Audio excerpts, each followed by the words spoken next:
What's up guys, welcome back to the channel. My name is Warren. I am a banker here in London and a property investor across the UK. My goal is to live free and independently from property. So I'm looking for an income of £3,000 per month from property. If that's what you're onto, like, subscribe. That's what my content is all about. So guys, today I am reacting to renting in the UK. Apparently there is a UK renting crisis. Somebody sent me this report on Channel 4 on the UK renting prices. I'm going to react to it. Let's get into it. If you're a renter, you may have noticed that right now it feels harder than ever to find a home. Ruined my entire year, if not my entire life. Bidding wars, damp, mold, personality contests, Like the X Factor. evictions for no reason, and skyrocketing rent. Entirely unfair and completely unmanageable. Basically like the Wild West. So what's going on in the UK right now? And is it really the worst time ever to be a renter? First of all guys, if you are renting, let me know. Are you finding this? I don't rent. I own my house. I haven't rented for years. So I've been out of that market. But what this woman's saying in this intro, are you finding this also? Is it a nightmare to get a rental property in the UK right now? It's quite something. This is Harrod. She recently moved into this house in South London. You're washing your hair, the moldy water will just start dropping on your head. I'm 27, I've got a good job, I'm looking for something a bit less uni house.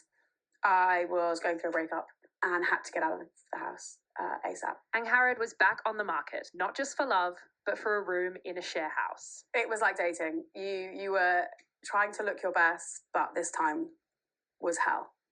It was absolute hell. How many places do you think you inquired about? Got to be close to 100. Like 80% of them went unanswered. If I took 5 more minutes to write that message, 50 more people would have messaged. So it just wasn't a gamble I could take. Did you ever expect to have this much trouble? I don't think I was expecting the toll it would take to be constantly told no. It's probably the... It looks like she's struggling to keep up with the maintenance and condition of stuff in the house. I'm not sure I'd want to visit her if I was her friend. I've probably ever been. I wasn't sleeping. I was crying a lot, and I don't cry. That's like 2 days of water. There's just too much moisture in the air. She found a place eventually, but there were compromises. That chair is from the past tenant. And is that mold up there? It's mold, and I think they had a leak, but I largely took it because I had to. Yeah, it was my one and only option. Right now, it's not unusual for renters to feel desperate.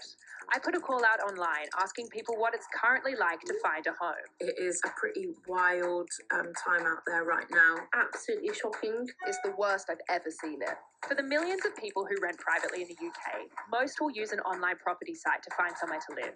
I checked for apartment, hoping that something's been added to the last time you hit refresh. We would ring the estate agent and it's gone. And even if you do manage to get a viewing, there were 90 people looking. A belt of people, 30 plus people outside viewing. Again, this is really alien to me. You know, I do my updates month to month on the property market, but less so on the UK rental market. Is this what you've been seeing over the last 6 to 12 months? Have you got friends? Have you experienced it personally? Very interested to know. Let me know in the comments. My viewing has been cancelled. let's just say you decide you want to live there. We had to go £250 over. The letting agent asked me to pay the full 12 months up front. Finding somewhere to rent is an ordeal, made worse by soaring demand. And as the number of available places shrinks, rent is going up across the UK at the fastest rate on record.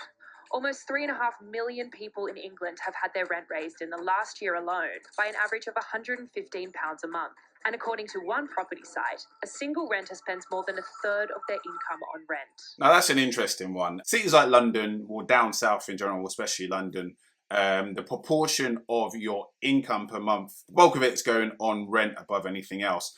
If you're watching and you're in the south, how much of your income per month, percentage terms, do you spend on rent versus if you're living, you know, Midlands and above? What percentage of your income are you spending on rent up there? I'd be very interested to know the difference between the two. And I guess increasingly now people are going for HMOs, sharing a house or a flat with other people to divide essentially the rent between you because it's more manageable, more affordable that way. Let me know.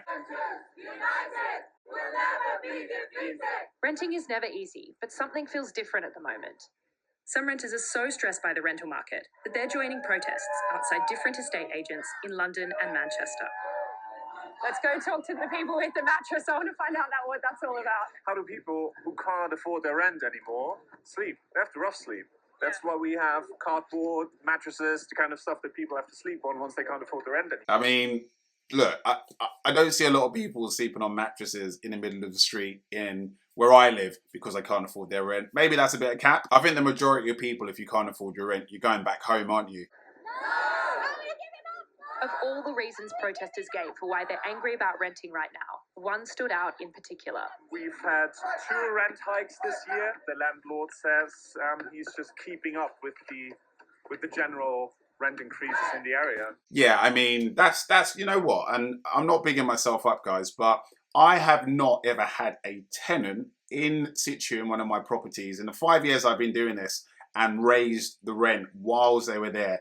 I've raised it in between, so if a tenant's left, I'll be like, okay, to the letting agent, what can I achieve?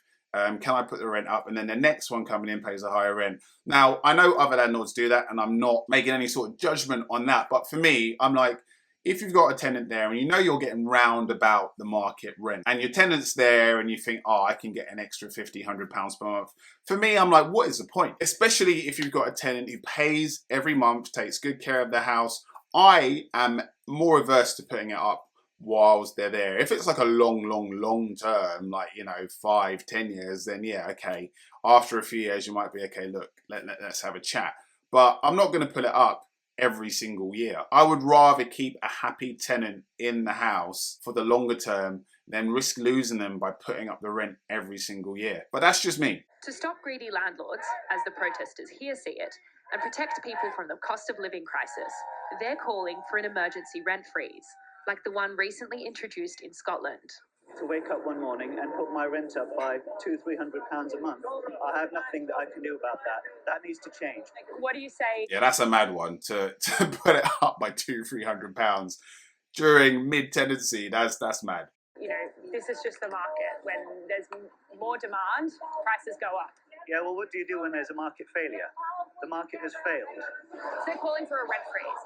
But that's just one solution to such a myriad of problems that we've been hearing about. So I can't help but think, where does it actually leave renters? I asked Peter Kemp, who's been researching housing policy for decades. Is it just greedy landlords pushing up prices? It's nothing to do with greediness. It's what we live in a private enterprise, capitalist economy. The key underlying problem is a chronic undersupply of new build housing in Britain. We've got rising demand. When COVID hit, quite a lot of people left the city centres and now rents are rising when they return. And then there's general household growth. The population's growing. So it's like a perfect storm. Many campaigners are calling for a rent freeze. Is that a solution to these problems? A seductive idea, but actually it's misguided. The supply will go down even further. Existing landlords will get out. Yeah, I mean, I am not in favour of rent freezes. You can't ask a person who has, you know, gone through the process and sacrifice to save, invest, buy properties, because, you know, it is a privilege to be able to do that. But it does take sacrifice. People forget that. So then if you're then going to say, okay, you have taken the time and the effort and the discipline to save and buy a property, but now we're going to cap what you're allowed to make from it and the market can't decide. I do not think that's fair. We don't do that with any other types of assets that people own. We don't do that with stocks. We don't do that with people's savings. We don't say you're only able to earn X% per year if you put your savings in the bank. So I don't think it should be done with property. New landlords won't come in. So you have to find a solution that's a bit of a compromise. That enables landlords to make a reasonable profit, but not an excessive one. The National Landlords Association blamed the supply and demand issues on government tax policy. The government has repeatedly promised to make private renting fairer and says it will introduce a renters reform bill in this parliament. But that could take years. So what does it mean for people who need a home right now? I was not expecting to be in this position at the age of 34. Earlier this year, Jess left her job and her life in Cambridge, ready for... I mean, at 34, I don't think, especially in the UK, especially in this era, I don't think people should be beating up themselves for not owning a property. We live in an economy, and I'm going to get nerdy here because I did economics at uni, but we're in an age now where wages have been stagnant for over a decade, right? Productivity is not increasing. The cost of living is going up whilst wages are remaining flat. How do you expect, and property prices, sorry, of course, are rising pretty much year after year for decades. So how do you expect people in their 30s now to be able to get onto the property ladder? Unless they're earning a lot of money, they get help from their parents, grandparents, or they do it together. Studying a master's degree in Manchester. It was meant to be an exciting new step. She was looking for a place with two of her best friends. We started looking for houses to rent. They were just finding it nigh on impossible. Where did that leave you? Well, it left me here. I'm living at my dad's house in Wolverhampton. Yeah, I mean, some people got to live Never with their thought parents. that I'd have to live here again. It was a bit of surprise on it because I mean, I get it. There comes a point where you're ready to leave home. I got to that point when I was 24. So I do sympathize. If I had to go back, having moved out at 24, if I have to then go back, okay, when I'm in my 30s, I am going to be having a crisis. Never mind the UK renting crisis, I am going to have an internal crisis about that, because it's hard going back home. Once you've flown the nest, you got your parents asking you, you know, when you're going to be back home, where are you going tonight, do this, do that. It can be difficult, so I do sympathize. So that was an interesting video, guys, in terms of the UK renting crisis. I get the feeling a lot of that was London-centric. I don't know what it's like in other parts of the UK outside London. London is a bubble, all right? So if you live outside of London, let me know how the renting market is where you're living. You know, is there ridiculous competition? When you go to view a property, are there queues around the block? If you already live somewhere, anywhere in the UK, is your landlord being predatory and raising the price of your rent month by month? Or do you live at home? And let me know what that's like for you. I know I said that I left home so I was ready to, but I know people in their 30s who live at home and are okay with it. They are saving, right? And they have that luxury to be able to do that. They're fine living at home with their parents, and they're just building a nest egg to eventually buy a property. That might be you. So whatever position you're in, let me know in the comment section below. Really want to get to the bottom of if there is an actual genuine UK renting crisis in this country. Guys, like and subscribe for the algorithm helps the channel grow, and I'll see you on the next one.